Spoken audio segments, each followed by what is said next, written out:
ਸਾਡੀਆਂ ਫਸਲਾਂ ਸਿਰਫ 1.5 ਤੋਂ 2% ਖੁਰਾਕ ਧਰਤੀ ਵਿੱਚੋਂ ਲੈਂਦੀਆਂ ਨੇ। ਬਾਕੀ 98 ਤੋਂ 98.5% ਖੁਰਾਕ ਹਵਾ ਤੇ ਪਾਣੀ ਵਿੱਚੋਂ ਮਿਲਦੀ ਹੈ। ਹਰੇ ਪੌਦੇ ਦਿਨ ਭਰ ਖੁਰਾਕ ਦਾ ਨਿਰਮਾਣ ਕਰਦੇ ਰਹਿੰਦੇ ਹਨ। ਇਹ 1.5 ਤੋਂ 2% ਖੁਰਾਕ ਧਰਤੀ ਵਿੱਚ ਹੀ ਮੌਜੂਦ ਹੈ। ਇਸ ਲਈ ਸਾਨੂੰ ਕੋਈ ਰਸਾਇਣਿਕ ਖਾਦ ਪਾਉਣ ਦੀ ਜ਼ਰੂਰਤ ਹੀ ਨਹੀਂ। ਇਸ ਦਾ ਸਭ ਤੋਂ ਵੱਡਾ ਸਬੂਤ ਕੁਦਰਤੀ ਜੰਗਲ ਹਨ, ਜਿੱਥੇ ਹਰ ਇੱਕ ਤਰ੍ਹਾਂ ਦੇ ਫਲ ਤੇ ਫੁੱਲ ਕਿਸੇ ਵੀ ਖਾਦ, ਸਿੰਚਾਈ ਜਾਂ ਦਵਾਈ ਦੀ ਮਦਦ ਤੋਂ ਬਿਨਾਂ ਹੀ ਭਰਪੂਰ ਫਸਲ ਦਿੰਦੇ ਹਨ।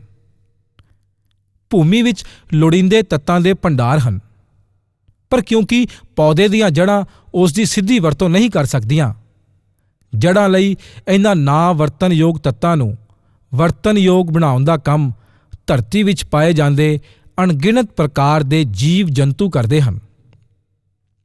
ਅੱਜ ਅਸੀਂ ਰਸਾਇਣਿਕ ਖਾਦਾਂ ਤੇ ਕੀਟਨਾਸ਼ਕ ਦਵਾਈਆਂ ਰਾਹੀਂ ਇਹਨਾਂ ਜੀਵ ਜੰਤੂਆਂ ਨੂੰ ਖਤਮ ਕਰ ਦਿੱਤਾ ਹੈ। ਇਹੀ ਕਾਰਨ ਹੈ ਕਿ ਸਾਨੂੰ ਰਸਾਇਣਿਕ ਖਾਦਾਂ ਦੀ ਜ਼ਰੂਰਤ ਪੈ ਰਹੀ ਹੈ। ਜੰਗਲ ਵਿੱਚ ਇਹ ਜੀਵ ਜੰਤੂ ਬਹੁਤ ਮਾਤਰਾ ਵਿੱਚ ਹੁੰਦੇ ਹਨ ਤੇ ਨਾ ਵਰਤਣਯੋਗ ਤੱਤਾਂ ਨੂੰ ਵਰਤਣਯੋਗ ਬਣਾਈ ਜਾਂਦੇ ਹਨ। ਇਸ ਕਰਕੇ ਜੰਗਲ ਵਿੱਚ ਕੋਈ ਵੀ ਖਾਦ ਆਦਿ ਪਾਉਣ ਦੀ ਲੋੜ ਨਹੀਂ। ਇਹਨਾਂ ਅਣਗਿਣਤ ਜੀਵ ਜੰਤੂਆਂ ਨੂੰ ਭੂਮੀ ਵਿੱਚ ਪਾ ਕੇ ਆਰੇ ਲਾਉਣ ਦਾ ਕੰਮ ਕਰਦਾ ਹੈ ਸਾਡੀ ਦੇਸੀ ਗਾਂ ਦਾ ਗੋਬਰ, ਜਿਸ ਦੇ 1 ਗ੍ਰਾਮ ਗੋਬਰ ਵਿੱਚ ਲਗਭਗ 300 ਤੋਂ 500 ਕਰੋੜ ਉਪਯੋਗੀ ਜੀਵਾਣੂ ਹੁੰਦੇ ਹਨ।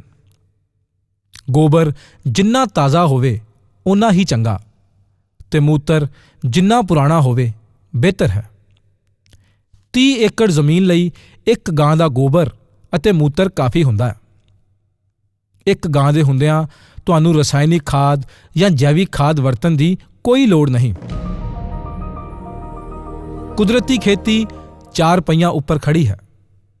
ਜੀਵ ਅੰਮ੍ਰਿਤ, ਬੀਜ ਅੰਮ੍ਰਿਤ, ਆਛਾਦਨ ਜਾਂ ਢਕਣਾ, ਵਾਪਸਾ ਜਾਂ ਵੱਤਰ।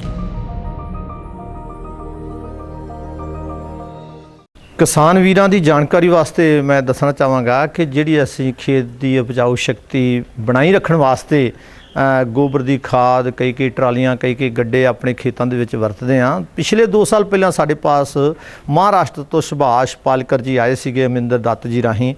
ਅਸੀਂ ਬਹੁਤ ਸਾਰੇ ਕਿਸਾਨਾਂ ਨੂੰ ਵੀ ਬੁਲਾਇਆ, ਆਪ ਵੀ ਉਹਨਾਂ ਦਾ ਸੈਮੀਨਾਰ ਜਿਹੜਾ ਸੀ ਅਟੈਂਡ ਕੀਤਾ।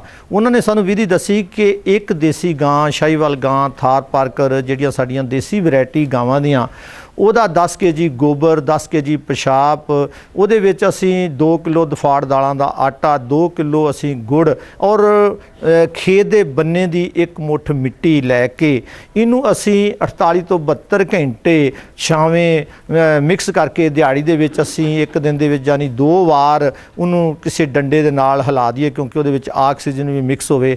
ਔਰ ਇਹ ਸਾਡੀ ਜਿਹੜੀ ਫਰਟੀਲਾਈਜ਼ਰ ਹੈ ਬੜੀ ਅੱਛੀ ਤਿਆਰ ਹੋ ਜਾਂਦੀ ਆ। ਇਹ ਜਿਹੜੀ ਫਰਟੀਲਾਈਜ਼ਰ ਹੈ ਅਸੀਂ ਇਹਨੂੰ ਪਹਿਲਾਂ ਫਸਲ ਬੀਜਣ ਤੋਂ 15 ਦਿਨ ਦੇ ਵਿੱਚ, ਫਿਰ 30 ਦਿਨ ਦੇ ਵਿੱਚ, ਫਿਰ 45 ਦਿਨ ਦੇ ਵਿੱਚ ਖੇਤ ਦੇ ਵਿੱਚ ਪਾਣੀ ਰਾਹੀਂ ਵੀ ਅਸੀਂ ਪਾਉਂਦੇ ਹਾਂ। ਔਰ ਇਹ ਵਿਧੀ ਬੜੀ ਕਾਮਯਾਬ ਆ। ਸੁਭਾਸ਼ ਪਾਲਕਰ ਜੀ ਦੇ ਅਸੀਂ ਸਾਰੇ ਬੜੇ ਧੰਨਵਾਦੀ ਹਾਂ ਕਿ ਸਾਨੂੰ ਇੰਨੀ ਆਸਾਨ ਵਿਧੀ ਔਰ ਇੰਨੀ ਸੌਖੀ, ਜਿਹਦਾ ਕੋਈ ਵੀ ਮਤਲਬ ਨੁਕਸਾਨ ਨਹੀਂ ਫਸਲ ਨੂੰ, ਜਿਹੜੇ ਜ਼ਹਿਰ ਛਿੜਕ ਰਹੇ ਹਾਂ ਜਾਂ ਅਸੀਂ ਜਿਹੜੀਆਂ ਫਰਟੀਲਾਈਜ਼ਰ ਵਰਤਦੇ ਰਹੇ ਹਾਂ, ਇਹਦਾ ਬਹੁਤ ਬੁਰਾ ਅਸਰ ਜਿਹੜਾ ਆ ਉਹ ਸਾਡੇ ਅਨਾਜ ਦੇ ਉੱਤੇ, ਸਬਜ਼ੀਆਂ ਦੇ ਉੱਤੇ ਪੈ ਰਿਹਾ ਆ। ਕਿਸਾਨ ਵੀਰਾਂ ਨੂੰ ਬੇਨਤੀ ਕਰਦਾ ਹਾਂ ਕਿ ਜਿਵੇਂ ਅਸੀਂ ਪਿੰਗਲਵਾੜਾ ਫਾਰਮ ਤੇ ਅਸੀਂ ਇਹ ਵਿਧੀ ਜਿਹੜੀ ਅਪਣਾਈ ਹੋਈ ਆ ਔਰ ਇਹ ਬਹੁਤ ਕਾਮਯਾਬ ਆ। ਤੁਸੀਂ ਦੇਖ ਰਹੇ ਹੋ ਤੁਹਾਡੇ ਸਾਹਮਣੇ ਇਹ ਟਰਾਲੀ, ਜਿਹਦੇ ਵਿੱਚ ਅਸੀਂ ਗਾਵਾਂ ਦਾ ਜਿੰਨਾ ਪਿਸ਼ਾਬ ਸੀਗਾ ਉਹਨੂੰ ਸਾਰਾ ਇਕੱਠਾ ਕਰਕੇ ਇੱਥੇ ਲੈ ਆਉਂਦੇ ਆ। ਉੱਥੇ ਹੌਦੀਆਂ ਬਣਾਈਆਂ ਹੋਈਆਂ, ਉਹਨਾਂ ਹੌਦੀਆਂ ਤੋਂ ਅਸੀਂ 1 ਹਾਰਸ ਪਾਵਰ ਦੀ ਮੋਟਰ ਰਾਹੀਂ ਜਦੋਂ ਪਾਣੀ ਲਾਉਂਦੇ ਆ ਆਪਣੇ ਖੇਤਾਂ ਦੇ ਵਿੱਚ ਮਿਕਸ ਕਰ ਦਿੰਦੇ ਆ। ਔਰ ਮੈਂ ਆਪ ਜੀ ਦੀ ਜਾਣਕਾਰੀ ਵਾਸਤੇ ਦੱਸਦਾ ਹਾਂ ਕਿ ਇਹਦੇ ਵਿੱਚ ਪੋਟਾਸ਼ ਦੀ ਮਾਤਰਾ 100% ਆ, ਨਾਈਟ੍ਰੋਜਨ ਦੀ ਮਾਤਰਾ ਇਹਦੇ ਵਿੱਚ 50% ਆ, ਔਰ ਇਹ ਜਿੰਨੇ ਵੀ ਬਾਕੀ ਦੇ ਤੱਤ ਖੇਤ ਨੂੰ, ਫਸਲ ਨੂੰ ਲੋੜੀਂਦੇ ਆ, ਉਹ ਸਾਰੇ ਇਹਦੇ ਵਿੱਚ ਮਿਲਦੇ ਆ। ਔਰ ਕਿਸਾਨ ਵੀਰਾਂ ਨੂੰ ਬੇਨਤੀ ਹੈ ਕਿ ਤੁਸੀਂ ਵੀ ਇਸ ਵਿਧੀ ਨੂੰ ਅਪਣਾਓ ਤਾਂ ਕਿ ਅਸੀਂ ਲੋਕਾਂ ਨੂੰ ਸ਼ੁੱਧ ਸਬਜ਼ੀਆਂ, ਸ਼ੁੱਧ ਜਿਹੜੀ ਖੁਰਾਕ ਆ, ਮੱਕੀ ਆ, ਕਣਕ ਆ, ਝੋਨਾ ਆ, ਉਹ ਦੇ ਸਕੀਏ।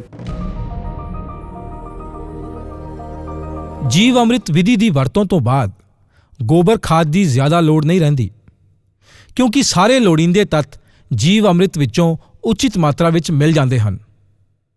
ਦੇਸੀ ਗਾਂ ਦਾ ਗੋਬਰ ਖਾਦ ਨਹੀਂ, ਜਾਗ ਹੈ। ਇਹ 10 ਕਿਲੋ ਪ੍ਰਤੀ ਏਕੜ ਹੀ ਕਾਫੀ ਹੈ।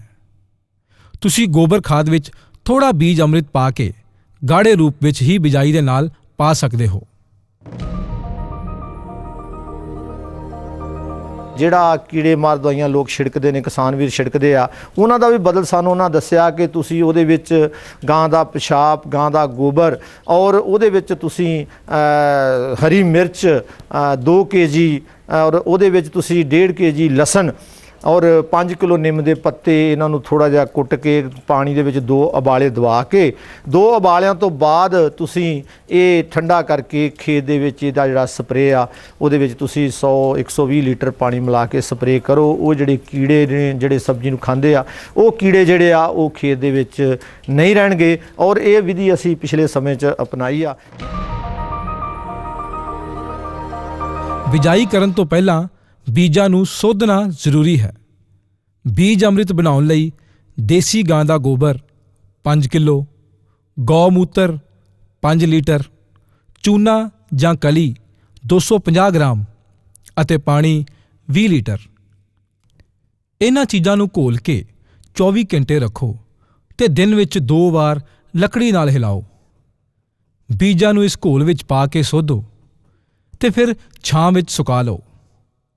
1 ਗ੍ਰਾਮ ਜੀਵ ਅੰਮ੍ਰਿਤ ਵਿੱਚ 500 ਕਰੋੜ ਸੂਖਮ ਜੀਵਾਣੂ ਹੁੰਦੇ ਹਨ, ਜੋ ਕਿ ਸਾਰੇ ਪੌਦਿਆਂ ਲਈ ਖੁਰਾਕ ਪਕਾਉਣ ਵਾਲੇ ਹੁੰਦੇ ਹਨ। ਬੀਜ ਅੰਮ੍ਰਿਤ ਨਾਲ ਸੋਧੇ ਬੀਜ ਜਲਦੀ ਤੇ ਜ਼ਿਆਦਾ ਮਾਤਰਾ ਵਿੱਚ ਉੱਗਦੇ ਹਨ। ਜੜ੍ਹਾਂ ਵੀ ਤੇਜ਼ੀ ਨਾਲ ਵਧਦੀਆਂ ਹਨ। ਭੂਮੀ ਵਿੱਚੋਂ ਲੱਗਣ ਵਾਲੀਆਂ ਬਿਮਾਰੀਆਂ ਤੋਂ ਬਚਾਅ ਰਹਿੰਦਾ ਹੈ ਤੇ ਪੌਦੇ ਚੰਗੀ ਤਰ੍ਹਾਂ ਵੱਧਦੇ ਫੁੱਲਦੇ ਹਨ। ਕੇਲੇ ਦੇ ਕੰਦ ਤੇ ਗੰਨੇ ਦੀਆਂ ਗੱਠਾਂ ਲਾਉਣ ਤੋਂ ਪਹਿਲਾਂ ਬੀਜ ਅੰਮ੍ਰਿਤ ਵਿੱਚ ਡੁਬੋ ਕੇ ਤੁਰੰਤ ਲਗਾ ਦੇਣੇ ਚਾਹੀਦੇ ਹਨ।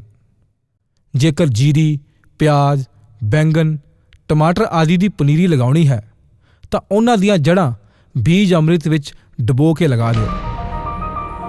ਬੀਜਾਂ ਦੀ ਗੱਲ ਆਪਾਂ ਕਿਸਾਨ ਵੀਰਾਂ ਨਾਲ ਸਾਂਝੀ ਕਰਾਂਗੇ। ਜਿਹੜੇ ਅਸੀਂ ਪਿਛਲੇ ਸਮੇਂ ਦੇ ਵਿੱਚ ਪੁਰਾਤਨ ਬੀਜ, ਜਿਨ੍ਹਾਂ ਨੂੰ ਅਸੀਂ ਦੇਸੀ ਬੀਜ ਕਹਿ ਦਿੰਦੇ ਸੀ, ਅਸੀਂ ਬੀਜਦੇ ਸੀ, ਜਿਨ੍ਹਾਂ ਦੀ ਅੱਛੀ ਫੂਡ ਵੈਲਿਊ ਸੀਗੀ। ਫਿਰ ਅਸੀਂ ਸੋਧੇ ਹੋਏ ਬੀਜ ਬੀਜਣੇ ਸ਼ੁਰੂ ਕਰ ਦਿੱਤੇ, ਰਸਾਇਣਿਕ ਖਾਦਾਂ ਪਾ ਕੇ, ਲੋੜ ਤੋਂ ਜ਼ਿਆਦਾ ਖਾਦਾਂ ਦੇ ਕੇ। ਉਸ ਤੋਂ ਬਾਅਦ ਸੰਕਰ ਬੀਜ ਜਿਹੜੇ ਸੀ ਉਹ ਆ ਗਏ। ਇਸ ਤੋਂ ਵੀ ਬਾਅਦ ਜਿਹੜੇ BT ਬੀਜ ਆਏ ਆ, ਜਿਵੇਂ BT ਬੈਂਗਣ ਆ ਰਿਹਾ ਆ, BT ਕਾਟਨ ਆ ਰਿਹਾ ਆ। ਕਾਟਨ ਦਾ ਜਿਹੜਾ ਜ਼ਿਆਦਾ ਕਾਰੋਬਾਰ ਕਿਸਾਨ ਵੀਰ ਕਰਦੇ ਆ, ਖੇਤੀ ਕਰਦੇ ਆ, ਉਹ ਮਾਲਵਾ ਬੈਲਟ ਦੇ ਵਿੱਚ ਕਰਦੇ ਆ। ਮਾਲਵਾ ਬੈਲਟ ਦੇ ਵਿੱਚ ਉਹਨਾਂ ਦੀਆਂ ਸਿਟੀਆਂ ਦੇ ਨਾਲ ਬਹੁਤ ਸਾਰੇ ਕਿਸਾਨ ਵੀਰਾਂ ਨੂੰ ਜਿਹੜੇ ਚਮੜੀ ਦੇ ਰੋਗ ਸੀਗੇ ਉਹ ਹੋ ਗਏ। ਔਰ ਅਸੀਂ ਪਿਛਲੇ ਸਮੇਂ ਦੇ ਵਿੱਚ ਅਮਿੰਦਰ ਦੱਤ ਜੀ ਨਾਲ ਕੁਛ ਘਰਾਂ ਦੇ ਵਿੱਚ ਜਾ ਕੇ ਮਾਲਵਾ ਬੈਲਟ ਦੇ ਵਿੱਚ ਵੇਖਿਆ। ਔਰ ਇੱਥੇ ਬੱਸ ਨਹੀਂ, ਜਿਹੜੀ ਬੀਕਾਨੇਰ ਟ੍ਰੇਨ ਜਾਂਦੀ ਆ, ਲੋਕਾਂ ਨੇ, ਸਾਡੇ ਵੀਰਾਂ ਨੇ ਉਹਦਾ ਨਾਂ ਕੈਂਸਰ ਟ੍ਰੇਨ ਜਿਹੜਾ ਆ ਉਹ ਰੱਖ ਦਿੱਤਾ ਆ। ਬੜੀ ਹੀ ਖਤਰਨਾਕ ਗੱਲ ਆ ਕਿ ਇਹ ਜਿਹੜੀ ਸਾਡੀ ਫੂਡ ਆ, ਇਹ ਦਿਨ ਬ ਦਿਨ ਸਾਡੀਆਂ ਗਲਤੀਆਂ ਕਰਕੇ ਖਰਾਬ ਹੋ ਰਹੀ ਆ ਔਰ ਸਾਨੂੰ ਜਨਤਾ ਨੂੰ ਇਹ